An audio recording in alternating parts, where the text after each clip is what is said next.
I will lead by example. I will influence others through my own example. I will gather the facts before jumping to conclusions or making judgments.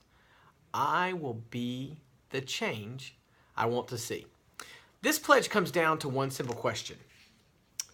Are you going to be on the couch or on the field? You know, it's really easy, and I do it about starting around September 1 through around January 10th every single year. I sit on the couch and I make assessments and I talk to my friends and say, this is what, they should have done on the field. Whatever team I might be picking on at that moment, whether it be my team, Alabama, or any of the other SEC teams, or especially like, the Big 12 who hasn't been doing so good, it's like, hey, they should have called this play. They should have done this. This is how they should have recruited. We all have these great ideas about what should be done. And believe it or not, I did play Pee Wee football when I was in middle school aged. And, so I have a little bit of a taste of it. And so I can say, hey, it's a whole nother thing to actually get out there on the field and actually run the play. And when you got 11 guys that are running at you, trying to kill you, puts it in a different perspective than when you're sitting on the couch and like, oh, well, you should have cut then, or you shouldn't have gone out of bounds, or you should have gone out of bounds. It's real easy to have those ideas.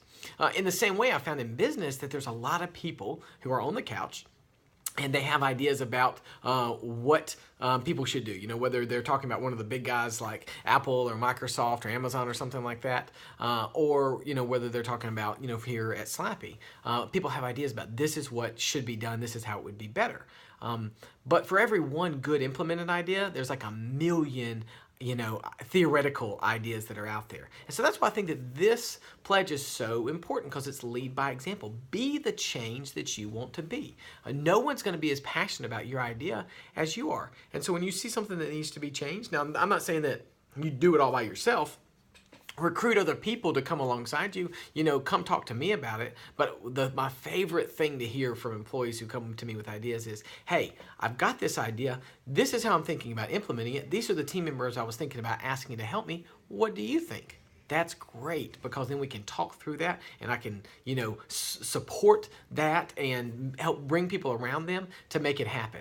Versus when somebody says, hey, well, here's another thing that I think that you should do. And I'm saying, that's a good idea, but, we're already moving a lot of things forward. So be that change, lead by example, come up with good ideas, collaborate with other people. But the most important thing that you can possibly do is to execute. I heard this quote the other day and they said, a plan executed violently or recklessly is better than a plan for tomorrow.